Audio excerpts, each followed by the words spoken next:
A man is most invisible when he is at peace, not when he is rich, not when he is loud, not even when he is loved, but when he is no longer seeking permission to exist, when he has stopped asking the world to reflect him back through the eyes of a woman.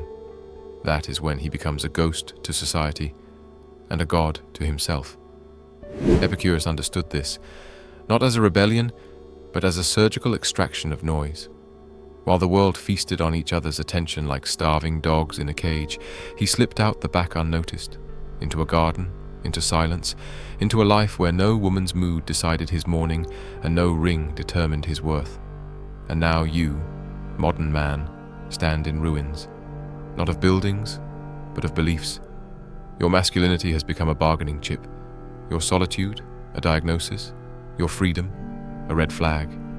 You've been taught that a man alone is a man incomplete, but I ask you, what kind of man needs another to finish his sentence? Who convinced you that wholeness had hips? You were not born with this hunger. It was taught, passed down like a family curse.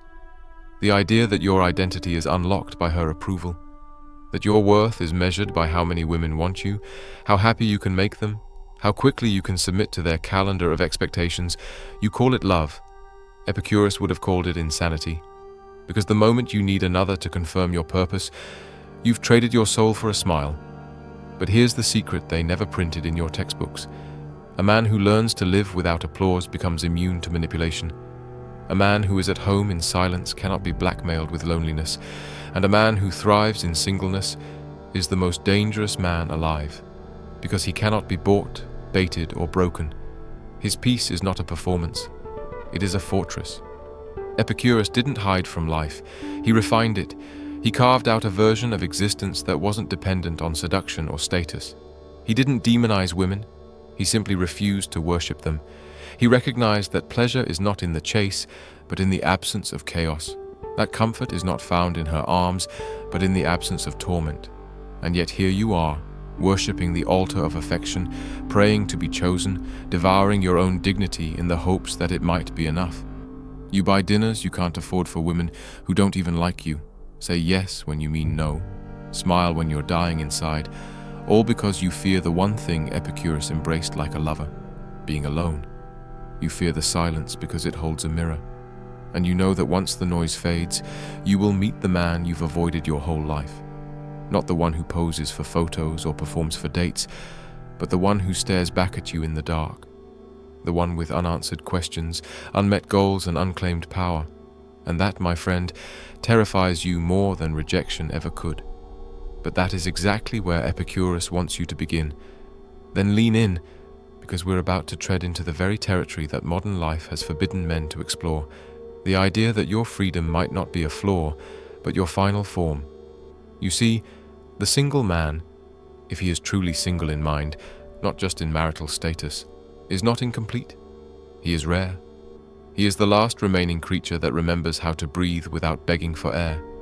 He doesn't ask what he brings to the table because he is the table. He is the chair, the room, the house, the entire structure within which purpose unfolds. But most men don't make it that far. They get stuck in the middle. They become wanderers in the desert of desperation, chasing mirages they mistake for meaning. They date to feel valuable, marry to feel validated, and suffer endlessly under the weight of unmet expectations they had no business carrying. You can spot these men from a distance. They're the ones who whisper, "Happy wife, a happy life," with dead eyes and twitching smiles. They've been domesticated, Daniel, like wolves taught to fetch, like lions trained to wear tuxedos and smile for wedding photos. Epicurus would look at these men and weep, not because they failed, but because they never questioned why they were running to begin with. This is where Epicurean thought becomes a kind of surgical instrument, ruthless in its clarity. He doesn't tell men to avoid women, he tells men to avoid unnecessary disturbance. And when the modern relationship becomes a minefield of emotional expectations, constant communication, social surveillance, financial entanglement, and identity entrapment, how can you claim peace? When her approval is the thermostat of your self-worth, you are not a man. You are a butler in an invisible palace.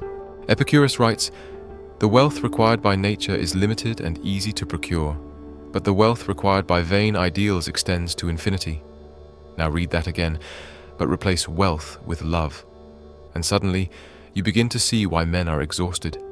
You are not exhausted because you're alone. You are exhausted because your ideal of love demands you mutilate yourself just to be seen as worthy. So you shrink. You compromise. You cut pieces off your character to make yourself fit into frames you had no hand in designing. And the tragedy? You believe this sacrifice is noble. You think you're doing something virtuous. But in reality, you are like a man throwing his map into the ocean, just to hear someone say, "You're going the right way." You are tired because you gave away the steering wheel of your life for the comfort of not having to drive alone. But Epicurus didn't just reject this trade, he exposed it. He lived among close male companions, in simplicity, discussing philosophy under the trees, growing his own food, and pursuing pleasure that did not enslave. The paradox? He found more joy in less. He found more stability in solitude than most men find in marriage. The modern world calls that weird, but maybe the modern world is sick. And so I ask you now, not as a preacher, but as a fellow man, have you ever truly sat in your own company without seeking escape?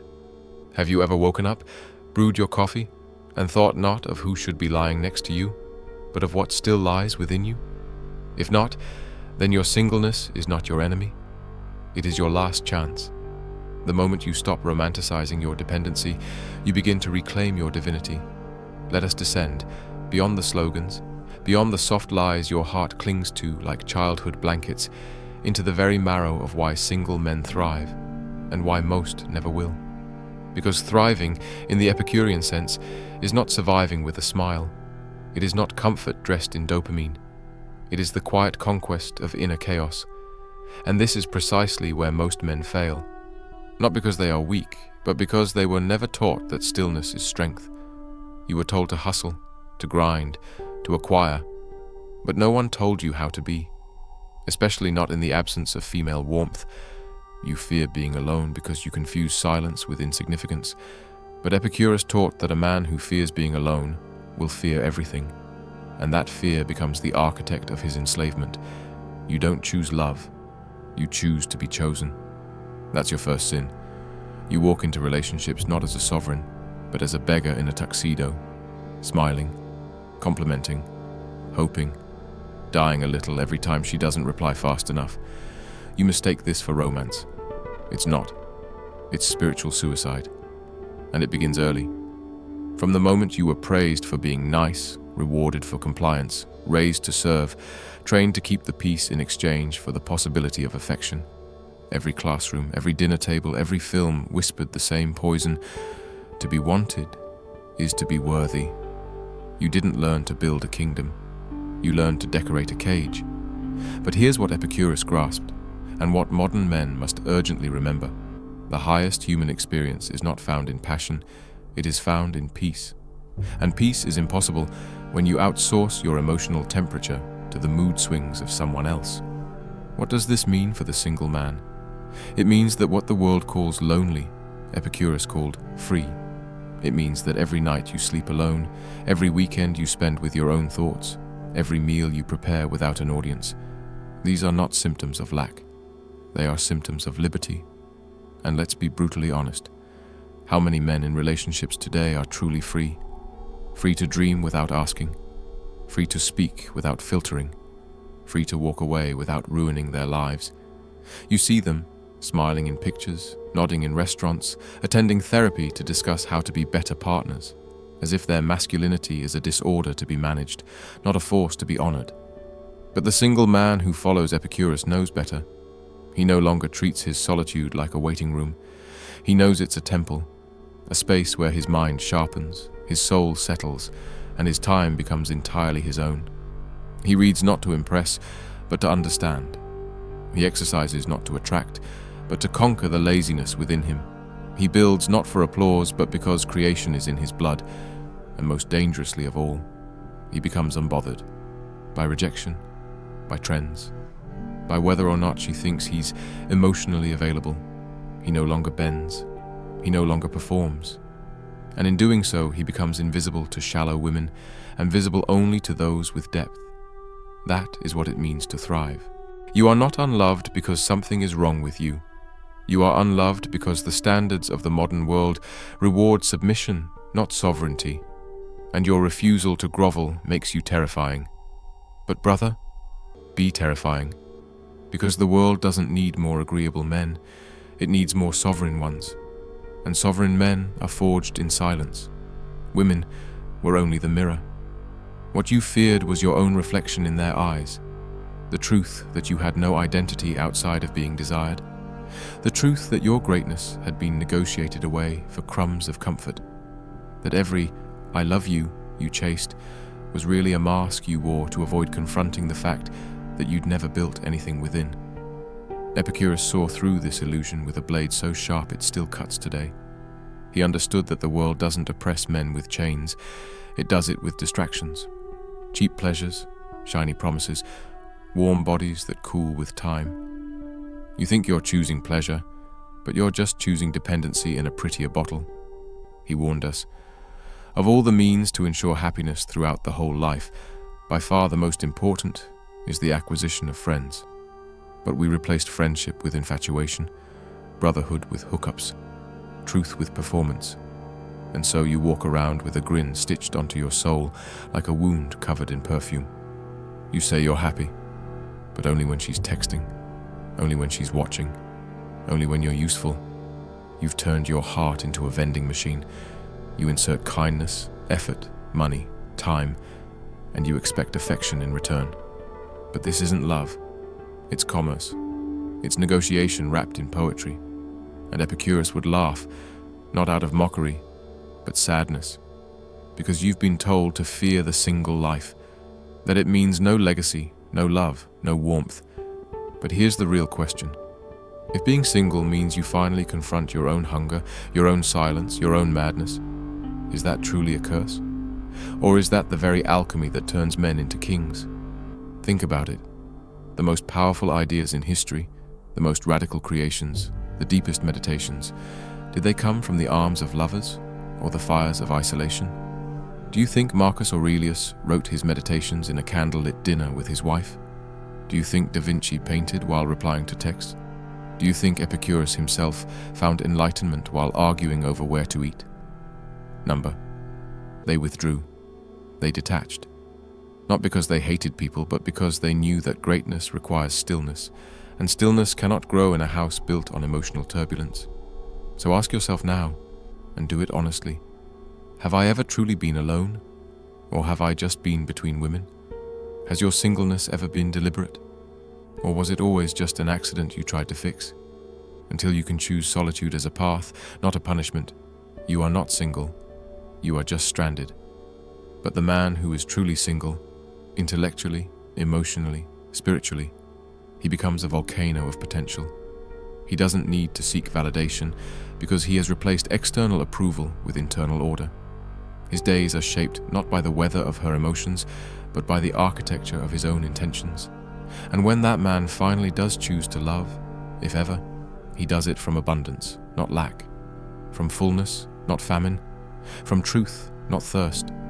But first, he must earn the right to be whole. And that, my brother, is the journey the world keeps mocking, because it fears what you might become if you ever complete it. The death of the modern man's myth of usefulness. You think you are thriving because you're helpful, because you're needed, because she leans on you, calls you when she's sad, texts you when her world is crumbling. But usefulness is not love, it's employment. And the moment your value is rooted in utility, you are no longer a partner, you are a tool, replaceable, predictable, breakable.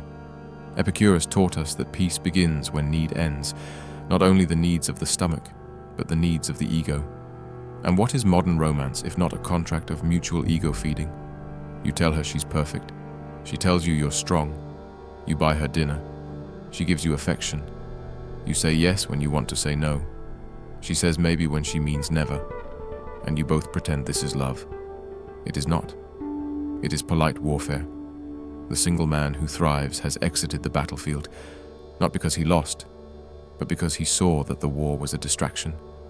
Epicurus walked away from the city, from politics, from public ambition, not because he was weak, but because he understood that freedom is not earned in conquest, but in withdrawal. And what you must understand now is this: if your identity requires constant maintenance by others, then you are still enslaved.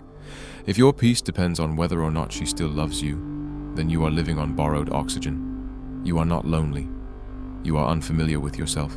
And this is where singleness becomes sacred, not as a delay of destiny, but as the only state where you finally meet the raw, unvarnished self, the version of you that has nothing to prove, no flowers to buy, no pictures to post, no jealousy to provoke, just a man, breathing, unwatched, unapplauded, unapologetically alone. Can you handle that? Can you sit in a room, unplugged from performance, and still feel significant? Most can't.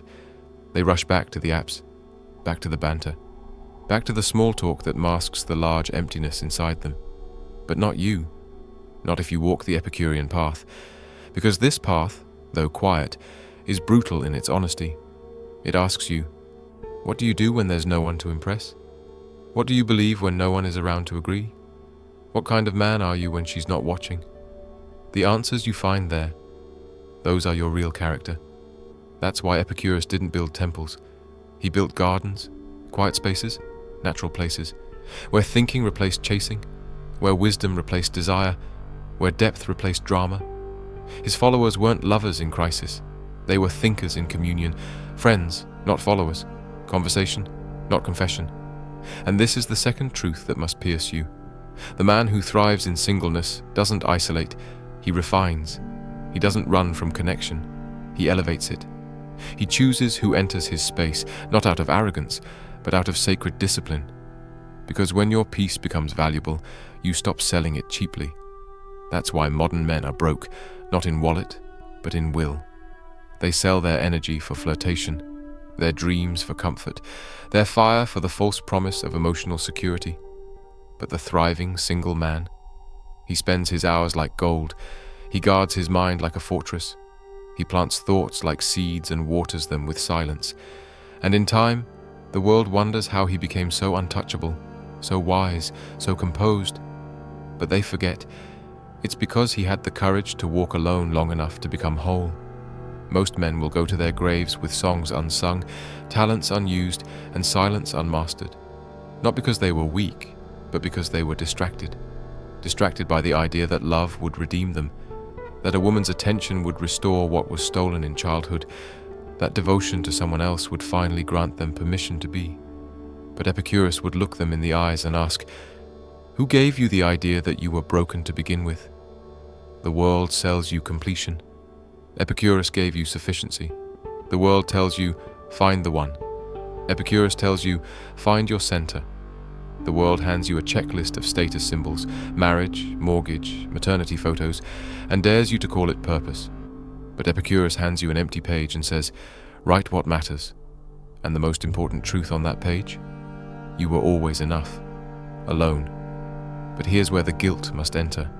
Because even after hearing all this, many men will still return to the cage. They will keep seeking comfort over character, pleasure over principle, affection over ascension. And the tragedy isn't just personal, it's generational. Sons will watch fathers beg, brothers will mimic weakness, and the entire lineage will forget what power sounds like. You, listening to this now, you have a choice. You can continue to build your identity on how well you serve her emotions, or you can begin the sacred work of becoming unshakable.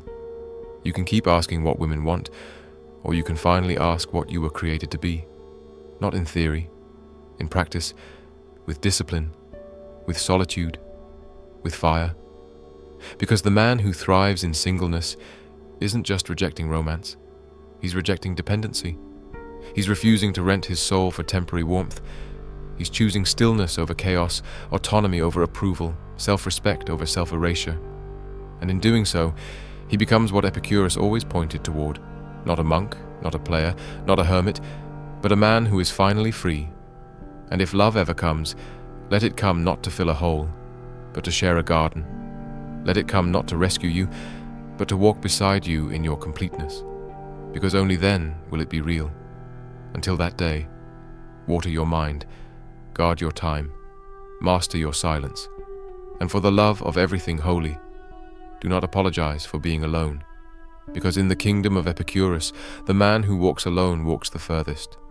If this message shook something in you, if it made you pause, reflect, or realize the ways you've betrayed yourself for the illusion of being wanted, then now is the time to act. Like, share, subscribe, and support this channel using the link in the description, not for clout, but because this is the kind of truth the world needs. Not softer men, not louder noise, but quieter strength.